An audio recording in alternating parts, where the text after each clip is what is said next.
National income and related aggregates है।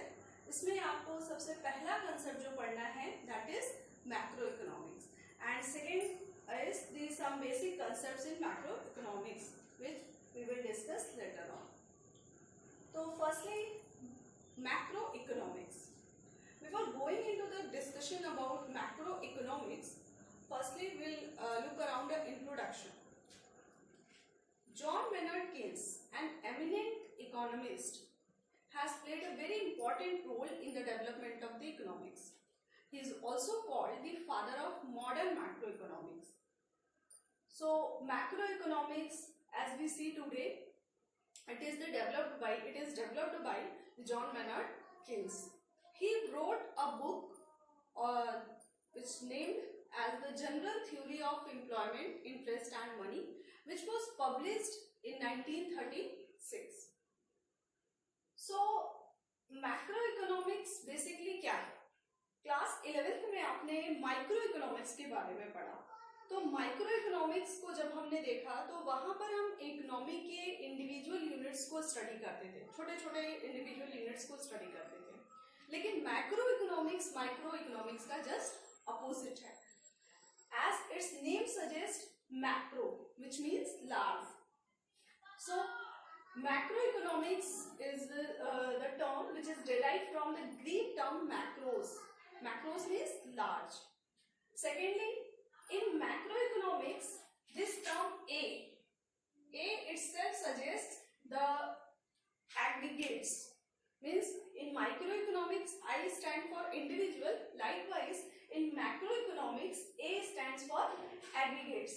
So we can say that macroeconomics is the branch of the economics which studies the economy as a whole, means which studies the economy as a totality.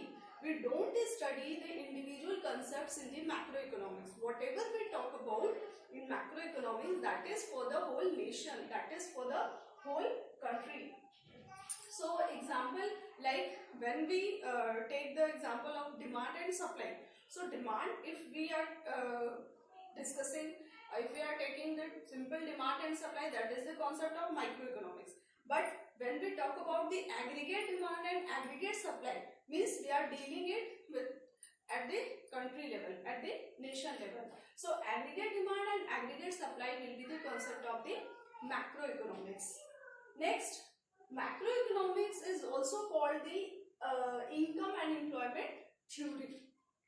While you must have studied in class 11 that microeconomics was called as a price theory, but macroeconomics is called the income and employment theory. The main tool of the macroeconomics is AD and AS, that is aggregate demand and aggregate supply. And the introduction about aggregate demand and aggregate supply, it is the excess demand and excess demand and deficient demand, or excess supply or deficient supply. So we will discuss it later on.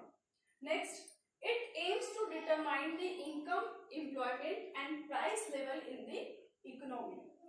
तो macroeconomics में हम income, employment and price level को determine करते हैं। Means what is the equilibrium level of income, employment in the economy and general price level.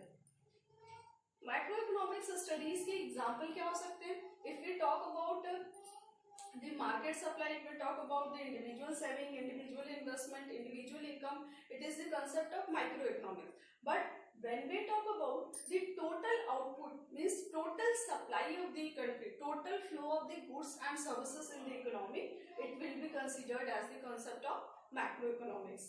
Total saving, when we talk about the saving of the whole nation, that is the total saving of the nation, that will be the concept of the macroeconomics. Total investment, money supply, total money supply in the country is the concept of, is the example of macroeconomics. Then BOP, BOP means balance of payment.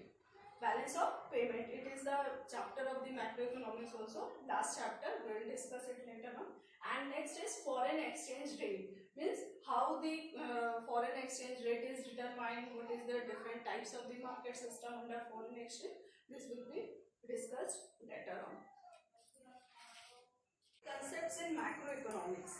Now we will discuss one by one some basic concepts of macroeconomics, which is very important of your syllabus. That is stocks and flows. The difference between stocks and flow, you can also be asked as what is stock, what is flow. So stocks are those economic variables which relates to a particular point of time. Flows are those economic variables which relates to the period of time, during a period of time. तो stock ऐसे economic variable होते हैं जिनको हम एक particular time period पे major करते हैं, और फ्लोज ऐसे इकोनॉमिक वेरिएबल जिनको एक पीरियड ऑफ टाइम में मेजर करते हैं. मींस यहाँ पे हमारे पास टाइम पीरियड होता है, during time period, and here it at a particular point of time which is measured, it is called stock. Secondly, stock has no time dimension. इसमें आपके पास कोई टाइम डायमेंशन नहीं है, जबकि फ्लो में क्या होता है, एक टाइम डायमेंशन होता है, like per day, per month, per year, per week etcetera. Stocks एक स्टैटिक कंसेप्ट है. अगर हम स्टॉक की बात करें तो ये एक स्टैटिक कंसेप्ट है, because we have already discussed that it is measured at a particular point of time.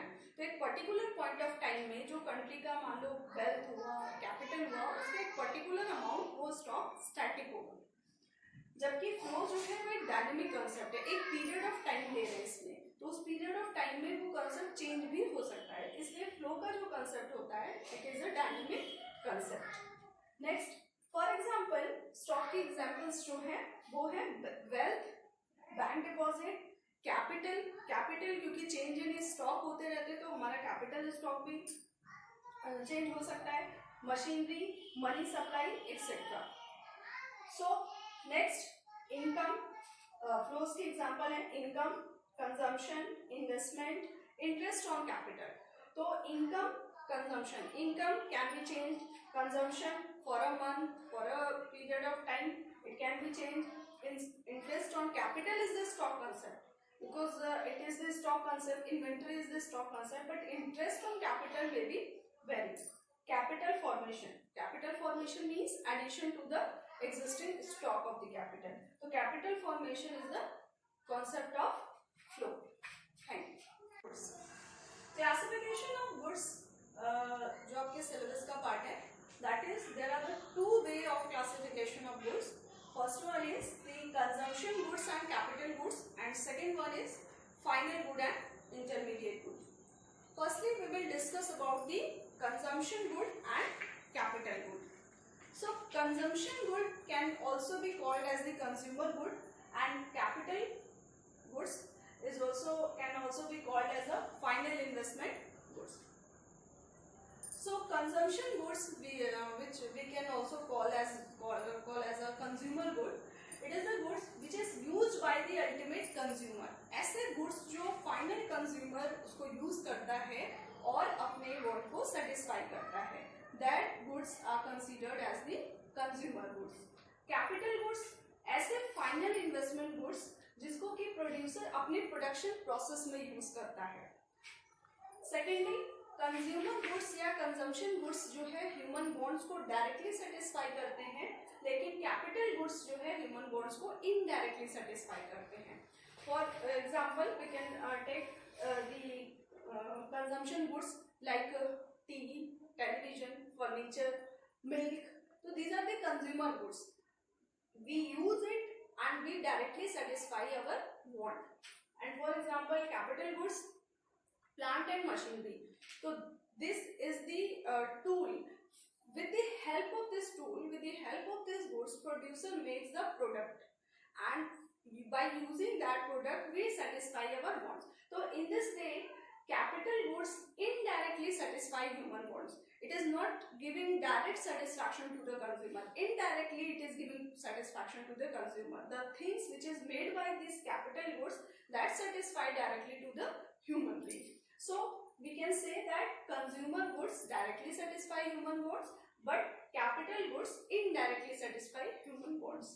Next is consumption goods are meant for final consumption. Consumer goods या consumption goods वो goods हैं जो कि final consumption के लिए बनाए गए हैं, final consumption के लिए use होते हैं.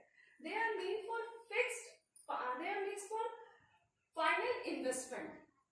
और capital गुड्स होते हैं जो फाइनल इन्वेस्टमेंट के लिए यूज होते हैं, जिनको हम सेवरल ईयर्स यूज कर सकते हैं और उनका यूज करके प्रोडक्शन को कैरी कर सकते हैं। Next, consumer goods can be classified into 4 category.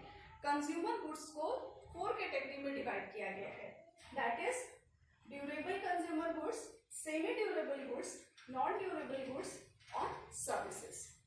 Now what is durable consumer goods? ऐसे गुड्स जो कि सालों साल चलते हैं, which satisfy the human wants for several years, like television, आपके घर में जो भी मशीनरी वगैरह हो, इस टाइप की चीजें। Semi durable like furniture. Non durable goods, non durable goods ऐसे गुड्स जिनको यूज करने पे उनकी जो यूटिलिटी होती है वो मतलब आप कह सकते हो कि on the act of the consumption it utility destroys. Next is services. Services are intangible goods which satisfy the human wants directly. Now coming to the capital goods. Capital goods include only the fixed asset of the producer. So these are called as durable use producer goods. Capital goods में हम सिर्फ producer के fixed asset को use करते हैं, like plant and machinery. अगर producer raw material use कर रहा है, कुछ छोटे मोटे इक्विपमेंट यूज कर रहा है, तो उसको हम कैपिटल गुड में कंसीडर नहीं करेंगे। ऐसे गुड्स जो फिक्स्ड एसेट्स होते हैं प्रोड्यूसर के, जो हाई वैल्यू के होते हैं, सिर्फ उन्हीं को हम कैपिटल गुड्स में कंसीडर करते हैं और इन्हें हम ड्यूरेबल यूज प्रोड्यूसर गुड्स कहते हैं। Means these are known as the durable use producer goods. And on the other hand, goods used as raw material are single use producer goods. जो मैंने अभी बताया कि अगर प्रोड्यूसर कुछ रॉ मटेरियल यूज करता है, कि छोटे मोटे इक्विपमेंट या मशीनरी के स्पेयर पार्ट यूज करता है, तो that can be under the category of single use producer goods. Thank you.